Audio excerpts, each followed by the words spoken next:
ಇತ್ತೀಚೆಗೆ ಕೆಲವು ಕನ್ನಡ ಹೋರಾಟಗಾರರು, ರೈತ ಹೋರಾಟಗಾರರು, ಒಂದೆರಡು ಹಿಂದೂ ಹೋರಾಟಗಾರರದ್ದು ಮಾಡಿದ್ದಾರೆ. ಆದರೆ ಮೇನ್ಲಿ ಇದರ ಹಿಂದೆ ಇರುವಂಥ ದುರುದ್ದೇಶ ಅತ್ಯಂತ ಹೀನಾಯ ಕ್ರಿಮಿನಲ್ ಆ್ಯಕ್ಟಿವಿಟಿಯಲ್ಲಿ ತೊಡಗಿದಂಥ, ದೇವಾಲಯವನ್ನು ಅಪವಿತ್ರಗೊಳಿಸಿ, ಕೋಮು ಗಲಭೆಯನ್ನೆಬ್ಬಿಸಿ, ಪೊಲೀಸ್ ವೆಹಿಕಲ್ ಮೇಲೆ ಅಟ್ಯಾಕ್ ಮಾಡಿದಂಥ ಮತಾಂಧರನ್ನ, ಫ್ಯಾನೆಟಿಕ್ ಇಸ್ಲಾಮಿಕ್ ಶಕ್ತಿಗಳನ್ನು ಬಿಡುವ ಸಂಬಂಧವಾಗಿ ಈ ನಿರ್ಣಯವನ್ನು ತೆಗೆದುಕೊಂಡಿದ್ದಾರೆ. ಸರ್ಕಾರ ಯಾವ ರೀತಿ ಪ್ರತಿಯೊಂದರಲ್ಲಿಯೂ ತುಷ್ಟೀಕರಣದ ಪರಾಕಾಷ್ಠೆಯನ್ನು ತಲುಪ್ತಾ ಇದೆ ಅಂತ ಅನ್ನೋದಕ್ಕೆ ಇದೊಂದು ಅತ್ಯಂತ ಸ್ಪಷ್ಟ ಉದಾಹರಣೆ.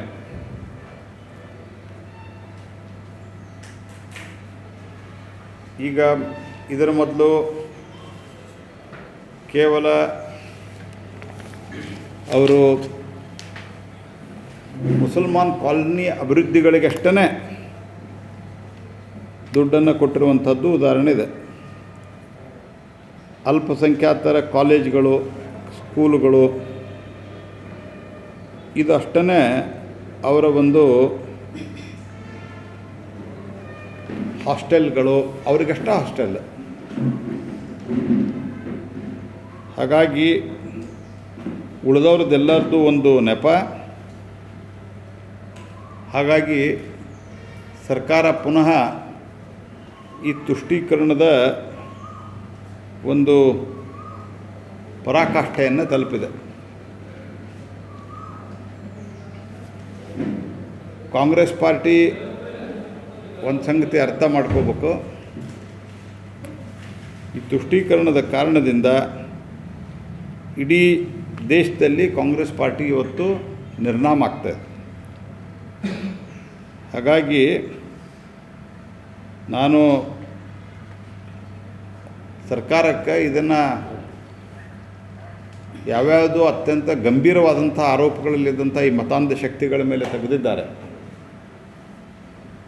ಉಳಿದವರ ಮೇಲೆ ಗಂಭೀರ ಆರೋಪ ಇಲ್ಲ. ಸಾರ್ವಜನಿಕವಾಗಿ ಅವರು ಭಾಷಣ ಮಾಡಿದರು,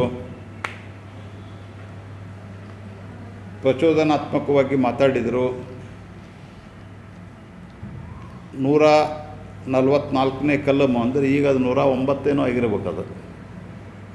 ಆ ಕಲಮನ್ನು ಉದ್ಘಾಟನೆ BNS ಆ ಕಲಮು ಉದ್ಘಾಟನೆ ಮಾಡಿದರು.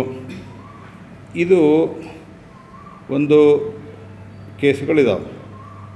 ವೇರಸ್ ಈ ಕೇಸುಗಳು ಅತ್ಯಂತ ಗಂಭೀರ ಸ್ವರೂಪದವ. ಹಿಂದೂ ಸಹಿತ ಇಲ್ಲಿ ಹುಬ್ಬಳ್ಳಿಯಲ್ಲಿ ಆದಂಥ ಘಟನೆಗಳು, ಹುಬ್ಬಳ್ಳಿ ಪೊಲೀಸ್ ಸ್ಟೇಷನ್ ಮೇಲೆ ಆದಂಥ ಒಂದು ದೊಡ್ಡ ಪ್ರಮಾಣದ ಪೂರ್ವ ನಿಯೋಜಿತವಾದಂಥ ಗಲಭೆ, ಹಲ್ಲೆ, ಕಲ್ಲು ತೂರಾಟ ಮತ್ತು ಬೆಂಗಳೂರಿನಲ್ಲಿ ಆದಂಥ ಗಲಭೆಗಳು, ಇವುಗಳನ್ನೆಲ್ಲವೂ ತೆಗಿಲಿಕ್ಕೆ ಪ್ರಯತ್ನ ಮಾಡಿದರು. ಆವಾಗ ತೀವ್ರವಾದಂಥ ಹೋರಾಟ ಆದದ್ದರಿಂದ ಈ ಒಂದು ಕೋರ್ಟ್ನಲ್ಲಿಯೂ ಇದನ್ನು ಕ್ವಶನ್ ಮಾಡಿದ್ದಕ್ಕೆ ಅದು ಅವಾಗೂ ಅದೇ ರೀತಿಯಾಗಿತ್ತು ಅನ್ನೋದು ಸಿದ್ದರಾಮಯ್ಯನವರು ಮರಿಬಾರ್ದು.